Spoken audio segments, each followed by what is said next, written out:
Hello दोस्तों, मैं विजेश कुमार आपका अपने चैनल में स्वागत करता हूं। दोस्तों देखिए दोस्तों, इस वीडियो में यूपी पुलिस 2024 के लिए महत्वपूर्ण क्वेश्चन लाया हूं दोस्तों। और सभी एकदम इम्पोर्टेंट क्वेश्चन है दोस्तों, ठीक ना। हिस्ट्री के और भूगोल के एकदम मिले हुए क्वेश्चन है, एक दो साइंस के भी हैं, ठीक ना। तो इसमें 30 क्वेश्चन है दोस्तों। 30 क्वेश्चन में से आप 20 आंसर दीजिए, आपकी तैयारी अच्छी मानी जाएगी दोस्तों। और क्वेश्चन एकदम अच्छे लेवल के हैं। क्वेश्चन देखिए तब कहिएगा, ठीक ना। देखिए पहला ही क्वेश्चन एसएससी जीडी में पूछा था, ठीक ना। एसएससी जीडी में ये पूछा था कि 2011 की जनगणना के अनुसार निम्नलिखित में से किस राज्य में प्रति 1000 पुरुषों पर महिलाओं की संख्या सर्वाधिक है। तो महिलाओं की संख्या सर्वाधिक कहाँ है, ठीक ना, प्रति 1000 पुरुषों पर। तो ये कहाँ है दोस्तों? तो मध्य प्रदेश, मणिपुर, केरल, पश्चिम बंगाल। तो कहाँ है? तो केरल में है, ठीक ना, केरल में। लेकिन अगर सबसे कम पूछे दोस्तों तो हरियाणा बताइएगा। क्या बताइएगा? हरियाणा। प्रति 1000 पुरुषों पर और महिलाओं के साथ साथ महिलाओं की संख्या कहाँ कम है? तो वो हरियाणा है। 1000 पुरुषों पर 877 महिलाएं हैं हरियाणा में, ठीक ना। याद रखिएगा, महत्वपूर्ण है। अगला है दोस्तों 52 नंबर, निम्नलिखित में से कौन सी भाषा को 8वीं अनुसूची में मान्यता प्राप्त नहीं है जबकि यह एक राज्य की कार्यकारी भाषा है, ठीक ना। तो देखिए मैं ये बताया भी था कि ये याद रख लीजिएगा कि एक है इंग्लिश, एक है उर्दू और एक है भोजपुरी, ठीक ना।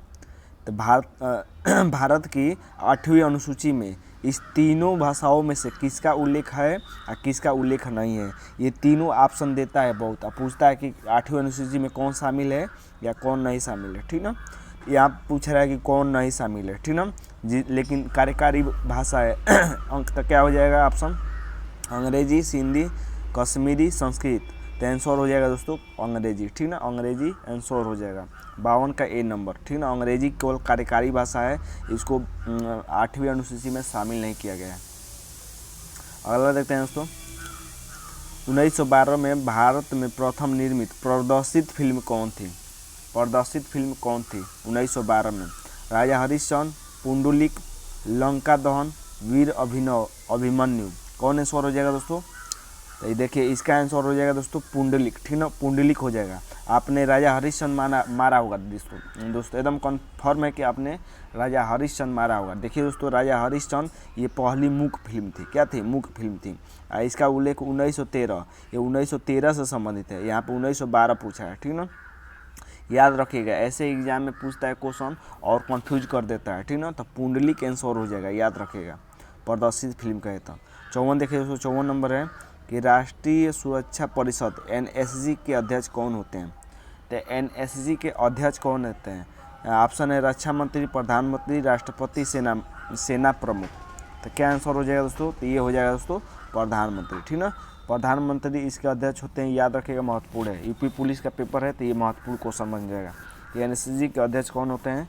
तो ये होते हैं दोस्तों प्रधानमंत्री होते हैं। अगला देखते हैं, सीमा सुरक्षा बल बीएसएफ भारत की किस सीमा रेखा की निगरानी करता है? यानी बीएसएफ को कहाँ पर तैनात किया जाता है, किस किस सीमा पर, ठीक ना। भारत चीन सीमा पर, भारत तिब्बत सीमा पर, कि समुद्री सीमा पर, कि भारत पाकिस्तान सीमा पर। तो कहाँ पर किया जाता है दोस्तों? तो ये किया जाता है तो भारत पाकिस्तान सीमा पर, ठीक ना। भारत पाकिस्तान सीमा पर बॉर्डर सिक्योरिटी फोर्स यानी बीएसएफ को तैनात किया जाता है। तो 55 का डी हो जाएगा, ठीक ना। भारत चीन अगर पूछे दोस्तों आपसे तो आईटीबीपी याद रखिएगा। आईटीबीपी को तैनात किया जाता है भारत चीन सीमा पर, ठीक ना। अगर नेपाल पर पूछे दोस्तों कि नेपाल पर किसको तैनात किया जाता है तो एसएसबी याद रखिएगा, ठीक ना। एसएसबी को तैनात किया जाता है भारत नेपाल सीमा पर।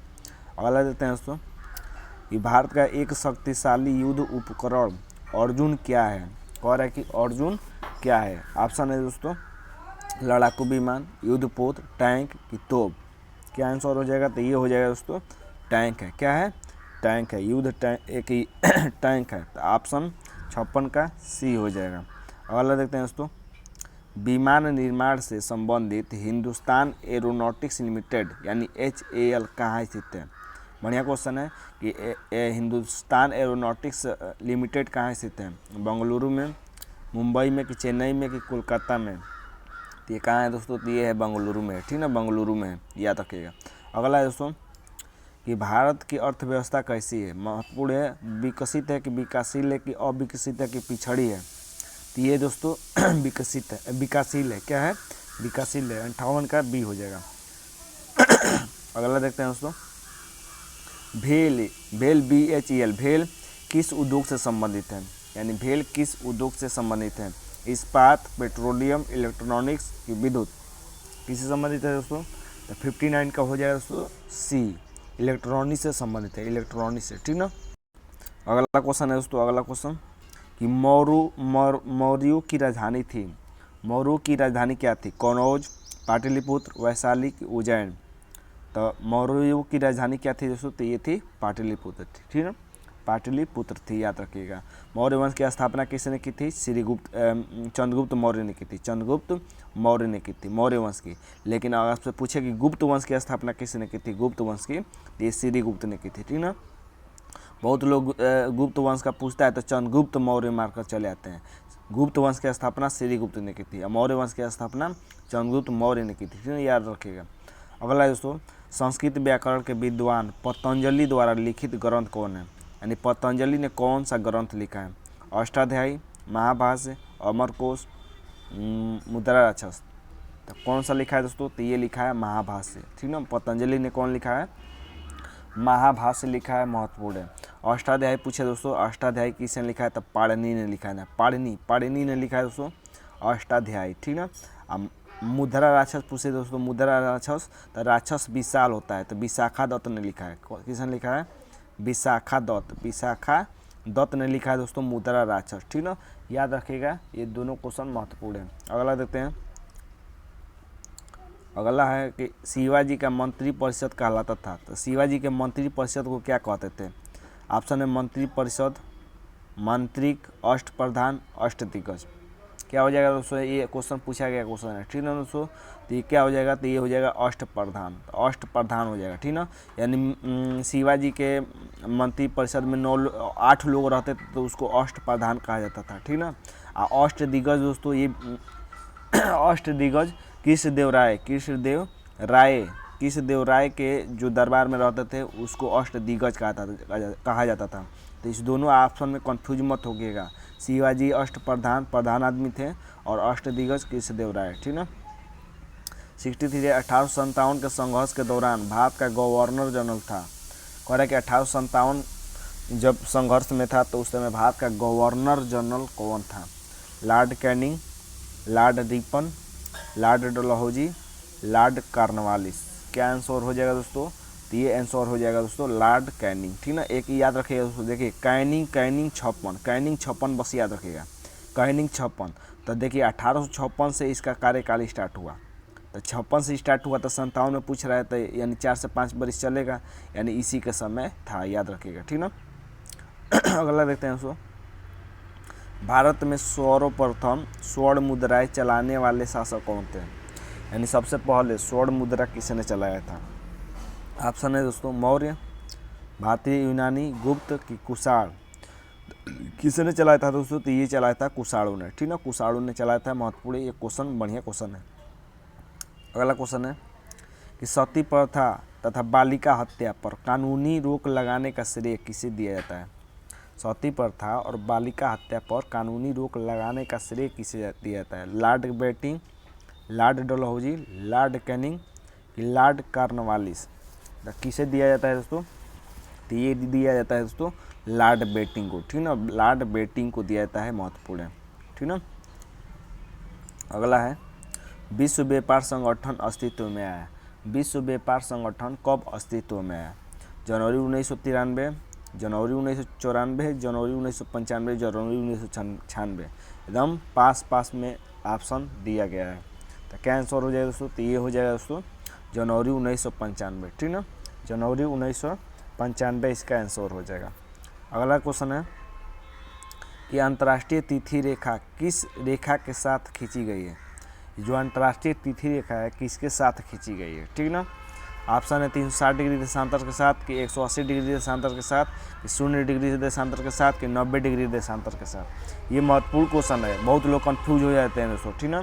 तो इसको याद रखिएगा, 180 डिग्री देशांतर को अंतर्राष्ट्रीय तिथि रेखा कहते हैं, ठीक ना, अंतर्राष्ट्रीय तिथि रेखा 180 डिग्री देशांतर को कहते हैं, ठीक ना, महत्वपूर्ण है, याद रखिएगा। अगला है वायु में नमी की उपस्थिति कहलाती है, जब वायु में नमी उपस्थित होता है तो उसे क्या कहते हैं दोस्तों, ऑप्शन है वर्षा, आर्द्रता, कोहरा, धुंध। क्या कहते हैं? तो वायु में जब नमी उपस्थित होती है तो उसे आर्द्रता कहते हैं। क्या कहते हैं? आर्द्रता। ठीक ना। अगला क्वेश्चन है दोस्तों, अगला है मानव शरीर में सबसे अधिक प्रचुर मात्रा में कौन सा तत्व पाया जाता है? देखिए महत्वपूर्ण है, तत्व पूछ रहा है। ठीक ना। कौन सा तत्व मानव शरीर में सबसे ज़्यादा पाया जाता है? ऑक्सीजन, कार्बन, लोहा, नाइट्रोजन। तो कौन पाया जाता है? तो ये पाया जाता है कार्बन पाया जाता है। ठीक ना। कार्बन पाया जाता है, याद रखिएगा। ठीक ना। वायुमंडल में नाइट्रोजन 78% पाया जाता है, ये याद रखिएगा। ठीक ना। अगला देते हैं ऑक्सीजन 21% पाया जाता है। अगला देते हैं विश्व का सबसे ऊंचा जलप्रपात कौन है? तो विश्व का पूछ रहा है कि विश्व का सबसे ऊंचा जलप्रपात कौन है? तुगला, रिबन, एंजिल, ताराकोवा। तो कौन है दोस्तों? तो ये एंजिल जलप्रपात है। ये भी पूछ सकता है कि विश्व का सबसे ऊंचा जलप्रपात कहाँ है? तो ये तो एंजिल जलप्रपात है, कहाँ है? तो ये वेनेजुएला में है। ठीक ना। वेनेजुएला में है, याद रखिएगा। ठीक ना। अगर वेनेजुएला ऑप्शन नहीं देगा तो दक्षिण अमेरिका याद रखिएगा, दक्षिण अमेरिका। ठीक ना। दक्षिण अमेरिका के वेनेजुएला में है, ये क्वेश्चन याद रखिएगा। ठीक ना। अगला क्वेश्चन है निम्नलिखित में से किस स्थान पर रेलवे के विद्युत इंजन बनाने का कारखाना है? रेलवे का विद्युत इंजन बनाने का कारखाना कहाँ पे है? कपूरथला, भोपाल, कोलकाता की पेराम्बूर। कहाँ पे है दोस्तों? तो ये भोपाल में। ठीक ना। मध्य प्रदेश के भोपाल में विद्युत इंजन कारखाना बनाने का स्थान है। ठीक ना। अगला क्वेश्चन है दोस्तों 72 नंबर कि भारत का केंद्रीय बैंक कौन है? भारत का केंद्रीय बैंक कौन है? भारतीय state bank, central bank of India. तो क्या हो जाएगा दोस्तों आंसर? और ऑप्शन देख लीजिए नीचे, और ऑप्शन नीचे है आपके लिए। भारतीय रिजर्व बैंक कि इंडियन बैंक, क्या हो जाएगा? तो ये आंसर हो जाएगा दोस्तों इसका भारतीय रिजर्व बैंक। ठीक ना। भारतीय रिजर्व बैंक हो जाएगा। अगला देखते हैं दोस्तों 73 नंबर कि भारत में किस प्रदेश में चीनी का उत्पादन सर्वाधिक होता है? चीनी का उत्पादन सर्वाधिक किस प्रदेश में होता है? ठीक ना। ऑप्शन है पंजाब, उत्तर प्रदेश, महाराष्ट्र, उड़ीसा। तो कहाँ पर सर्वाधिक होता है दोस्तों? तो ये होता है उत्तर प्रदेश में। ठीक ना। उत्तर प्रदेश में चीनी का, भारत में पूछ रहा है। ठीक ना। भारत में उत्तर प्रदेश में चीनी का सबसे ज़्यादा उत्पादन होता है।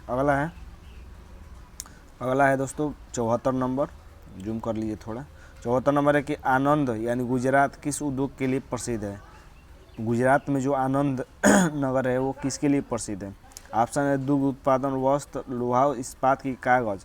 तो किसके लिए है दोस्तों? ये है दुग्ध उत्पादन के लिए प्रसिद्ध है। ठीक है। दुग्ध पदार्थ के लिए प्रसिद्ध है, याद रखिएगा, महत्वपूर्ण है। अगला देखते हैं 75 नंबर कि भारतीय रेलवे एशिया की दूसरी सबसे बड़ी और विश्व की चौथी सबसे बड़ी रेल प्रणाली है।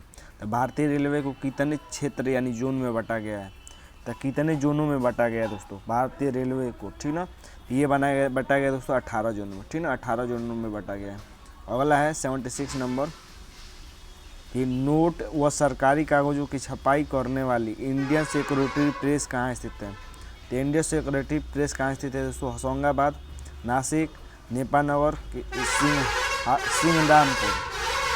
कहाँ पर स्थित है दोस्तों? 77 है कि grand old man of India के नाम से किसे जाना जाता है? Grand old man of India के नाम से किसे जाना जाता है दोस्तों? गोपाल कृष्ण गोखले, महात्मा गांधी की दादा भाई नौरोजी की अरविंद गुप्ता। ये एग्जाम में कई बार पूछा गया है। ठीक ना। तो ये दादा भाई नौरोजी के जाना जाता है, दादा भाई नौरोजी को। इस तरह भी याद कर सकते हैं दोस्तों कि ओल्ड मतलब बूढ़ा, दादाजी क्या होते हैं? बूढ़े होते हैं। अगला क्वेश्चन है दोस्तों कि निम्नलिखित में से कौन सा युद्ध 1191 में पृथ्वीराज चौहान और मोहम्मद गोरी के बीच लड़ा गया था? हल्दी घाटी का युद्ध, तराइन का युद्ध, की थानावा का युद्ध, की तालीकोटा का युद्ध। ये देखिए दोस्तों, ये लड़ा गया था तराइन का युद्ध। ठीक है। तराइन का युद्ध पृथ्वीराज चौहान और मोहम्मद गोरी के बीच प्रथम ये युद्ध था, 1191 में लड़ा गया था, जिसमें पृथ्वीराज चौहान जीत गया था और मोहम्मद गोरी हार गया था। ठीक ना। दूसरे युद्ध में, तराइन के दूसरे युद्ध में मोहम्मद गोरी जीत गया था। बंगाल का विभाजन कब हुआ था? तो बंगाल का विभाजन कब हुआ था दोस्तों?